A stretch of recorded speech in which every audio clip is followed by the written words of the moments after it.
வலைக்கும் வரமத்துல்லாஹி வபரகாத்து. நாங்கள் இன்றைக்கு கிட்னியை பற்றி கொஞ்சம் கதைப்போம். கிட்னி பிரச்சனை எல்லாருக்கும் இப்போ கிட்னினா பயமா இருக்குல்ல, கிட்னி பயமா இருக்கு. எல்லாரும் வந்து இந்த கிட்னியை செக் பண்ணணும்னு சொல்கிறேன். அடுத்து இப்போ கிட்னி பழுதானா அதில் வர செலவுகள் சம்மந்தமாலாம் தெரியுமா உங்களுக்கு? ஏன்னா ஒரு கிட்னி வைக்கிறேன்டா ஒரு கோடி வேணும் ஒரு ஆளுக்கு, கிட்னி ஒன்று வைக்கிறேன்டா. இப்போ அப்படியே கிட்னியை பற்றி கொஞ்சம் நாங்கள் பார்ப்போம். இப்போ நம்மளுக்கு 2 கிட்னி இருக்கு, எல்லாத்துக்கும் இல்லையானே 2 கிட்னி படுத்த இடுப்புல இருக்கு. சில ஆட்களுக்கு வந்து பிறவிலேயே ஒரு கிட்னி அன்றி பிறவிலே எல்லாம் படைச்சிருக்கான் ஒரு கிட்னியோட பிறப்பில். அதாவது சில டைம்ல நம்மளுக்கு தெரியாது, நம்மளுக்கு ஒரு கிட்னி அரிக்கு 2 கிட்னி ஆகியும் தெரியாது. ஏதாவது ஸ்கேன் பண்ணி பார்க்குற டைம்ல வேற வருத்தங்களுக்கு ஸ்கேன் பண்ணக்கூட தெரியும் நம்மளுக்கு ஒரு கிட்னி இருக்குது. இப்படி அப்ப 2 கிட்னி இருக்கு. இப்போ ஏன் கிட்னியை எல்லாம் வச்சு படைச்சிக்கான்? கிட்னியோட வேலை என்ன? கிட்னி என்ன செய்யுது தெரியுமா எல்லாருக்கும்? கழிவகற்ற உறுப்பு. சரியான இப்ப நம்ம சாப்பிட்ற உணவுகள்ல தேவையானதை எடுத்துட்டு தேவையில்லாது மலத்தோட கொஞ்சம் போகும். அப்படி நம்ம உடம்புல உள்ளெடுக்கப்படுறதுல சிலது வந்து சுவாசத்துல தேவையில்லாத காற்று வெளியாகும், தேவையான காற்று எடுத்து தேவையில்லாத வெளியாகும். அது மாதிரி வேர்வையாலையும் கழிவுகள் வெளியாகும். மற்றது நம்ம ரத்தத்தை வடிகட்டி தேவையான அளவுக்கு தேவையான சாமான் எடுத்துட்டு தேவையில்லாத சாமானை வெளியாக்குறது தான் கிட்னியில வேலை. சரியானே? அப்ப கிட்னி வந்து நம்மள ரத்தத்தை வடிகட்டுறவர். கிட்டத்தட்ட ஒரு மணித்தியாலத்துக்கு ஒருக்கா நம்மட முழு ரத்தமும் கிட்னியில வடிக்கப்படுது. 6 லிட்டர் ரத்தமும் ஒரு மணித்தியாலத்துக்கு ஒருக்கா கிட்னியில வடிக்கப்படுது. கிட்னியில வடிகள் இருக்கு. ஒவ்வொரு கிட்னிலையும் மில்லியன் கணக்கான வடி, பால் வடி மாதிரி வடிகள் இருக்கு. அந்த நம்ம ரத்தத்தை அந்த வடியால போய் தேவையானதை எடுத்துட்டு தேவையில்லாத வழியாக்குறது, இதான் வேலை. அப்ப இது முக்கியமான ஒரு உறுப்பு. என்ன இப்ப கிட்னி வேலை செய்யாம போனா கழிவு எல்லாமே என்ன செய்யும்? நம்ம உடம்புல ரத்தத்துல நிற்கும். சரி, இப்ப கிட்னி பழுதான்னு பாக்குற கிரியாட்டினின் பாக்குற ரத்தத்துல கிரியாட்டினின் யூரியாங்கிறதெல்லாம் கழிவு. அப்ப அந்த கழிவுகள் கூடிச்சுண்டா நாம சொல்ற நம்ம கிட்னி வேலை செய்யுது இல்லையாக்கும், நம்ம கழிவு எல்லாம் ரத்தத்துல கூடுதுன்னு சொல்லி பாக்குறது. அப்ப அந்த இதான் இந்த கிட்னியோட வேலை. அப்ப முக்கியமான ஒரு உறுப்பு கிட்னி, நம்ம ரத்தத்தை சுத்தப்படுத்துறது, கிளியர் பண்றது. சரியானே? அப்ப அப்ப நம்ம கிட்னியை பாதுகாக்க வேண்டியது நம்ம ஒவ்வொரு ஆளையும் கடமை, பொறுப்பு. என்ன அல்லாஹ் நம்மளுக்கு 2 கிட்னியை தந்திக்கான்னு சொன்னா ஒரு நியமத்தை, அது என்ன கிட்னியை வச்சு படைச்சிக்கிறதே பெரிய ஒரு நியமத்து. அப்ப நாம பாதுகாக்கிறதுக்கு நாங்க முயற்சி செய்யணும். சரியா? நாம பொடுபோக்கா இருந்து கிட்னியை பழுதாக்கினா அது கேள்வி எனக்கு இருக்கு. நான் 2 கண்ணை தந்தேன், அந்த கண்ணால என்ன செஞ்சாய்? நல்லதை பாத்தியா கெட்டதை பாத்தியான்னு கேள்வி எனக்கு இருக்கு. அதே மாதிரி கிட்னியை தந்தேன், கிட்னியை நீங்க பாதுகாக்கிறதுக்கு முயற்சி செஞ்சீங்களான்னு கேட்டா நாங்க முயற்சி செஞ்சிருந்தா தான் தப்பலாம். முயற்சி செய்யாம இருந்தோம்டா என்ன தெரிஞ்சு பிளவுட்டு கிட்னியை பழுதாக்கினா அதுக்கு தண்டனை. சரியானே? தண்டனை உலகத்திலையும் தண்டனை இருக்கு, அங்கேயும் தண்டனை இருக்கு. சரியானே? அப்ப நான் உங்களுக்கு அந்த கிட்னி பழுதாகாம இருக்கிறதுக்கு என்ன செய்யணும்? கிட்னி எதால பழுதாகுன்றது நான் உங்களுக்கு விளங்கப்படுத்துவேன். அதுக்கு பிறகு உங்களை ஒவ்வொரு ஆளுக்கும் அந்த பொறுப்பு ஒப்படைக்கப்பட்டது. அப்ப நீங்க கிட்னியை பாதுகாக்கணும். என்ன ரைட்? அப்ப கிட்னி வந்து பழுதாகிற இதாலுன்னா ஒன்று வந்து அடிக்கடி கிட்னியில கிருமி தாக்கம் பாருது. சரியானே?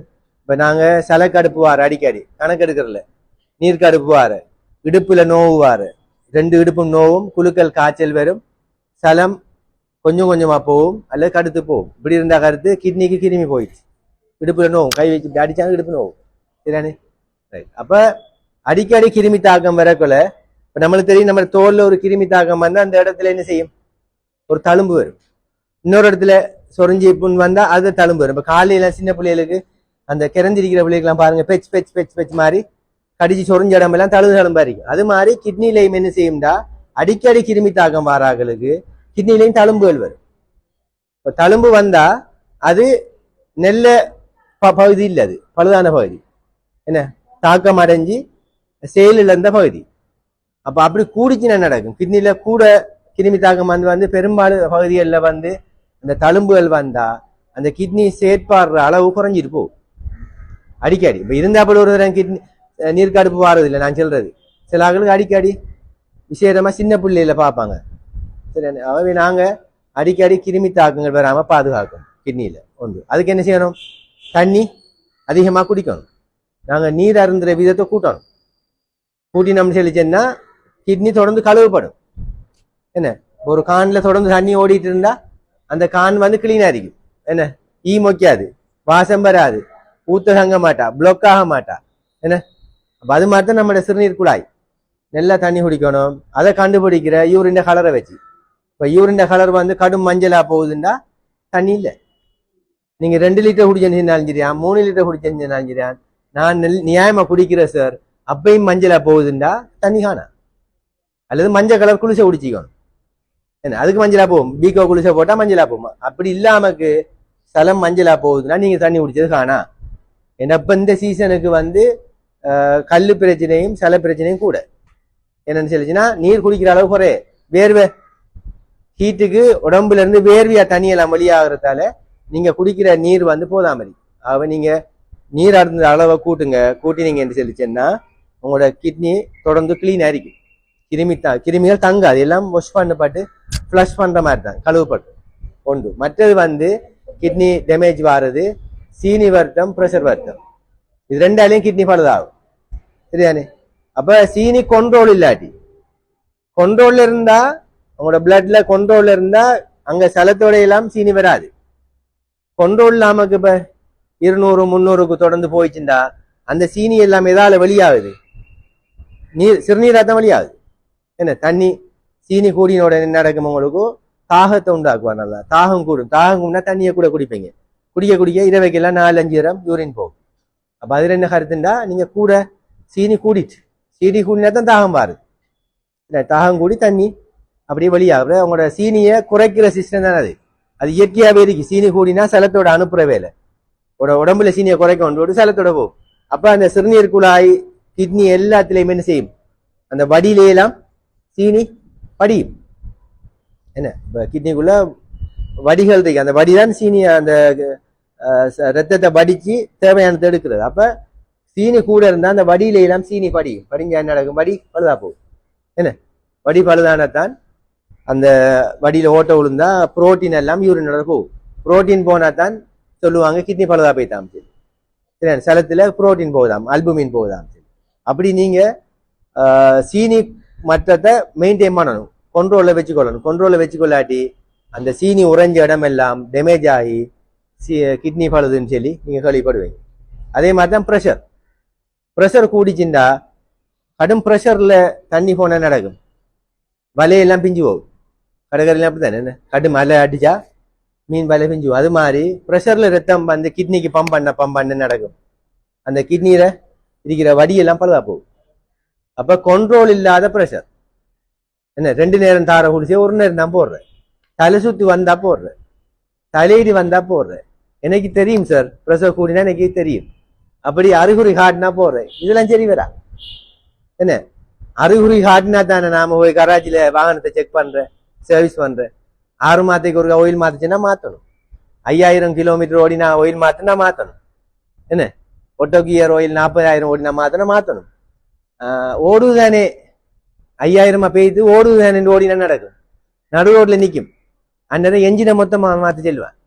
சரி அப்படித்தான் நம்மளோட உடம்பு. அப்ப நாங்க எனக்கு அறிகுறி இல்லைன்னு சொல்லி நீங்க குளிசைகளை நீங்க குறைக்க கூடாது. ப்ரெஷரை கண்ட்ரோல்ல வைங்க. 2 நேரம் போடுறதுனா 2 நேரம் போடணும். 3 நேரம் போடுறதுனா 3 நேரம் போடணும். சரிதானே? இப்ப நீங்க என்ன செய்யணும்? நான் இரவைக்கு மட்டும் தான் போடுறேன், காலையில போடுறேன்னு சொல்லி சொல்றேன். அப்படி செய்யக்கூடாது. அப்படி உங்களுக்கு தரலையே டாக்டர் மேல அப்படி தராங்களா? இல்ல. அப்ப அதனால நீங்க அந்த கண்ட்ரோல்ல வச்சுக்கொள்ளணும். ப்ரெஷரையும் சுகரையும் கண்ட்ரோல்ல வச்சிருந்தா உங்களோட கிட்னியில பாதிப்புகள் வராது.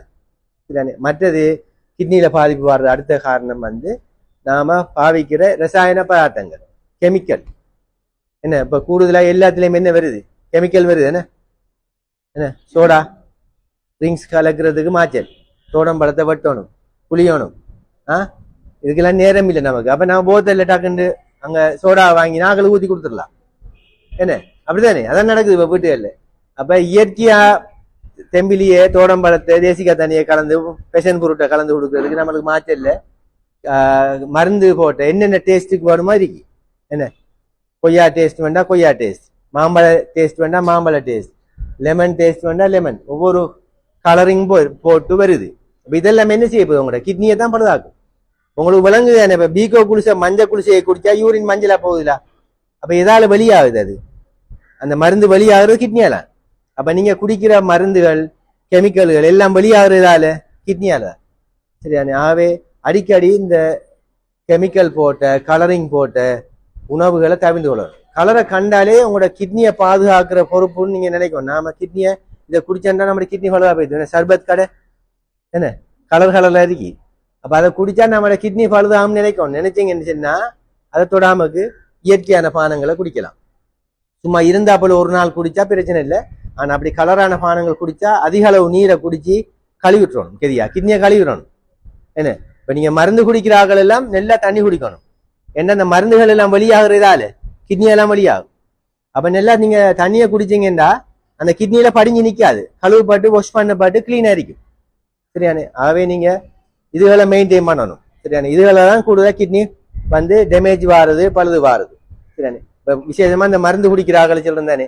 அதுல நான் சொன்னேன், நான் 2 நேரம் குடிக்கிற 2 நேரம் குடிக்கணும்னு சொல்றேன். என்னண்டா இப்ப ஒவ்வொரு குளிசைக்கும் வாழ்வு காலம் இருக்கு. சில குளிசையை பாருங்க இரவைக்கு மட்டும்தான். கொலஸ்ட்ரால் குளிசை, அஸ்பிரின் குளிசை எல்லாம் இரவைக்கு மட்டுமே. அது 24 மணி நேரத்துக்கு உடம்புல இருக்கும். நீங்க ஒரு டோஸ் எடுத்தா அடுத்த நைட் வரையும் இருக்கும். அதெல்லாம் ஒன்று சார. சில குளிசை பாருங்க 8 மணி நேரத்துக்கு ஒருக்கா போடணும். அது ஏன்? ஒரு நாளைக்கு 3 நேரம் மெட்ஃபோமின் குளிசை 3 நேரம் போட்டு தருவாங்க. அது என்னச்சுன்னா அது 8 மணி நேரம் தான் வேலை செய்யும். இப்ப காலை சாப்பாட்டுக்கு போட்டீங்கன்னா 2 மணியோட அதுல பவர் முடிஞ்சிடும். அப்ப பகல் சாப்பாட்டுக்கு குளிசை இல்லை. அப்ப என்ன செய்யும்? சீனி அப்படியே இருக்கும். இரவைக்கு போட்டதான் குறையும். அப்ப அந்த அவ்வளவு நேரம் உங்களோட ரத்தத்துல சீனி கூட இருக்க போகுது. சில குளிசையை பாருங்க 12 மணி நேரம் காலையிலையும் இரவைக்கு.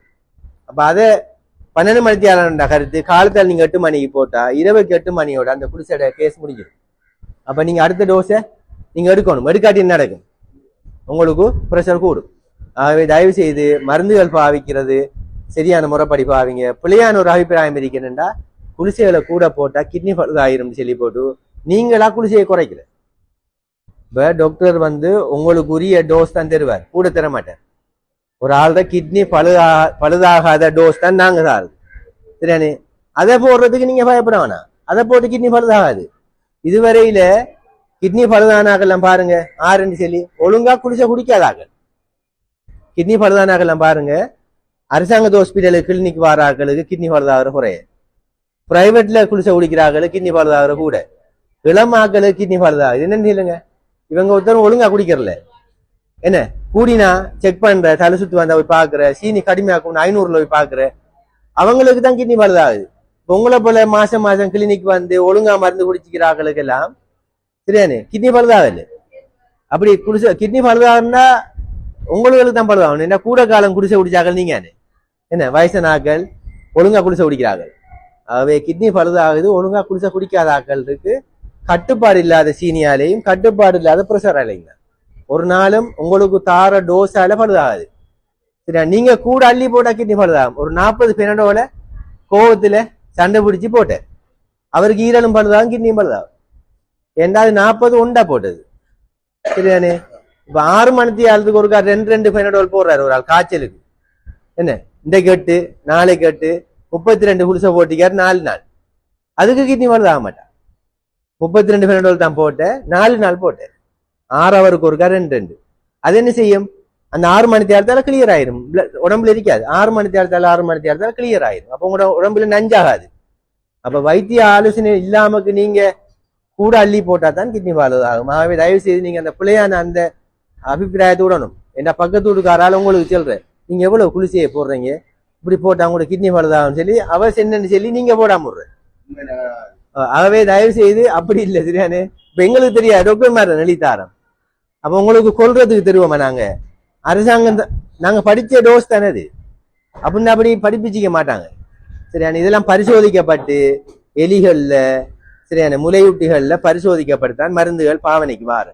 நஞ்சாக்கம் அடையாத டோஸ். ஆகவே தயவு செய்து நீங்க அந்த கதையை கேட்டு நீங்க போடாம விட்டு உங்களோட கிட்னிகளை பழுதாக்கிக்கொள்ளாங்க. மருந்துகளை ஒழுங்கா குடிங்க. விசேடமா கடுப்பு குளிசை போடுற ஆக்களுக்கு மட்டும் சொல்றேன், வைத்திய ஆலோசனை இல்லாமக்கு பார்மசிகள்ல கடுப்பு குளிசையை மட்டும் வாங்கி போடாது. அதான் பிரதான காரணம் கிட்னி பழுதாகிறதுல. ஏன்னா இத்தனை போட்டேன்னு தெரியா, எவ்வளவு காலம் தந்தன்னு தெரியா, நீங்க கடையில காட்டி அந்த கலரை காட்டி அந்த ப்ரௌன் கலர் குடிசையில பத்துத்தாங்கன்னு வாங்கி போடுறேன். அப்ப யாருக்கும் தெரியாது எவ்வளவு போட்டேன்னு சொல்லி. சரியானே? ஆகவே கடுப்பு குளிசைகள் மட்டும் டாக்டர் அட்வைஸ் எடுத்து ஒரு கொப்பியில பதிஞ்சு எடுக்கணும். எவ்வளவு காலம் கடுப்பு குளிசை குடிச்சேன்னு டாக்டருக்கு தெரியணும். என்ன டாக்டர் ஒவ்வொரு ஆள் மாறி மாறிக்க குடிக்க கூடயும் தெரியா, இந்த டாக்டருக்கு தெரியா எத்தனை கொடுத்தேன். மற்ற டாக்டருக்கும் தெரியா. அப்ப கடுப்பு குளிசைகள் போடக்கூட நீங்க கட்டாயம் ஒரு கொப்பி ஒன்று வச்சு எழுதணும், எழுதினா தெரியும். ஆகவே இதுகள் தான் காரணம் கிட்னி பழுதாகிறது. ஆகவே நாங்க ஒவ்வொரு ஆளுக்கும் எங்களுக்கு பொறுப்பெருக்கி எங்களோட கிட்னியை நாங்க பாதுகாக்கிறது. அடுத்தது 6 மாதத்துக்கு ஒருக்கா கிட்னி பரிசோதனைகளை செஞ்சு கொள்ளணும். கிளினிக் வாராக்கள் டாக்டர் மாதிரி ஞாபகப்படுத்தணும். இப்போ கிரௌட் அடிக்க கூட சில டைம்ல ஒவ்வொரு ஆளா கேட்டு கேட்டு எழுதி போடுறது மறக்கும். அப்ப நீங்க தான் ஞாபகப்படுத்தணும். நான் இப்ப கிட்னி பார்த்து 6 மாசமா போயிட்டு 1 வருஷம் ஆகுது. ஓ, நீங்க சென்னா டாக்டர் மழை தருவாங்க. புதன்கிழமை நீங்க ரத்தம் எடுக்க கூட கிட்னிக்கு பார்க்கலாம். அதான் ஒவ்வொரு புதன்கிழமையும் பார்க்க தானே. நீங்க 6 மாசத்துக்கு ஒருக்கா உங்களோட கிட்னி பார்த்துட்டு சரி அந்த சீனி பாக்குற டைம்ல கிட்னிக்கும் பார்க்கலாம். அவ நீங்க டாக்டர் மாட்ட நீங்க ஞாபகப்படுத்தணும். ஞாபகம் கொப்பியில் எழுதிவிடுவாங்க. எழுதிவிட்டா நீங்க புதன்கிழமை ரத்தம் எடுக்க கூட கிட்னிக்கு சேர்த்து எடுப்பாங்க. அப்ப சனிக்கிழமை வந்து பார்க்கணும் இல்ல, சரியானே? புதன்கிழமை ரத்தம் எடுக்க கூட பார்க்கலாம். அவ கிட்னி 6 மாதத்துக்கு ஒருக்கா பாருங்க. என்ன பிரச்சனைண்டா, நம்மளோட ஒரு கிட்னி பழுதானாலும் கூட ஒரு கிட்னி வேலை செய்யறதால உங்களோட ரிப்போர்ட் எல்லாம் நோமன் தான் பெறும். அதையும் விளங்கிக்கணும். சில ஆக்கள் நினைக்கிற கிட்டத்துல தான் அவர் நல்லா தான் இருந்தாரு, இப்ப சொல்றாங்க அவர் கிட்னி பழுதா போயிட்டான். 1 மாதத்துக்குள்ள கிட்னி பழுதா போய்த்தாம்பாங்க. 1 மாதத்துக்குள்ள பழுதாகிறல்ல, கொஞ்சம் கொஞ்சமா பழுதாகிட்டு வரும். ஆனா உங்களுக்கு காட்ட மாட்டா, சரியானே? என்ன இப்ப நீங்க இப்ப நான் ஒரு உதாரணம் ஒன்று சொல்றேனே. ஒரு கார்மெண்ட் ஃபேக்டரியில 300 பேர் இருக்காங்க, சரியானே? 100 பேர் தான் வேலை செய்கிறார்கள், 200 பேர் வேலைக்கல்லன் வேலை செய்யறது மௌலிஜி ரோலாட்டிட்டு, சரியானே? அந்த 200 பேரும் மறைஞ்சிட்டு இருப்பாங்க ஆறுக்குள்ளாரு. அந்த 100 பேர் வேலை செய்கிறார்கள் இருக்காங்க தானே, அதால இவங்க காட்டுப்பட மாட்டா, அப்படித்தானே? இப்ப அந்த வேலை செய்யற 100 பேரும் பெறலையாம் என்ன நடக்கும்? கார்மெண்ட் ஃபேக்டரி முடுறான். அந்த 100 பேரும் வராதன்னைக்கு தான் தெரியும் இவங்க இவ்வளவும் வேலை செய்யாதாக்கண்டு. அது மாதிரிதான் நம்ம கிட்னியும், நம்ம 2 கிட்னிலையும் அரைவாசி வேலை செய்ய அமெரிக்க நடுமே பழுதா போயிட்டு அரைவாசி வேலை செய்யுது, சரியானே? அதால நாம உயிர் வாழ்ந்துட்டு இருப்போம். அந்த அரைவாசியும் கடுமையா வேலை செய்யும். வேலை செஞ்சு உங்களோட ரிப்போர்ட் எல்லாம் நோமல் காட்டிட்டு இருக்கும். அப்ப அரைவாசி வேலை செய்யறது நோமல் இருக்கும். இப்ப அந்த அரைவாசி வேலை செய்யாம விட்டோன்னு தான் உங்களோட ரிப்போர்ட் எல்லாம் பிழைக்கும், சரியானே?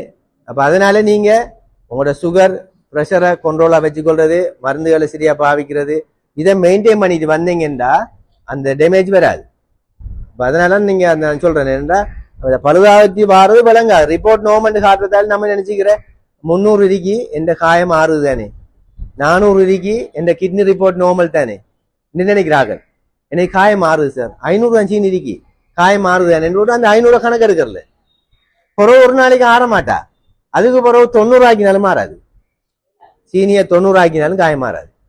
ஏனென்றா அந்த ரத்த குழாயெல்லாம் அடைச்சிட்டு இனி காயம் மாறாது. அது மாதிரிதான் இது. இப்போ உங்களுக்கு நோமல் அறிக்கை ரிப்போர்ட் நோமல் அறிக்கைன்னு போட்டு கவனியினம் அறிக்கப்படாது. சீனியை கண்ட்ரோல் பண்ணாமக்கு, ப்ரெஷரை கண்ட்ரோல் பண்ணாம இருக்கக்கூடாது. நீங்க தொடர்ச்சியா கண்ட்ரோல்ல வச்சிருந்தீங்கன்னு சொல்லி சொன்னா நம்ம ஆரோக்கியமா இருக்கலாம். இது உங்களை ஒவ்வொரு ஆளுக்கு முறை பொறுப்பு, இது கட்டாயம்.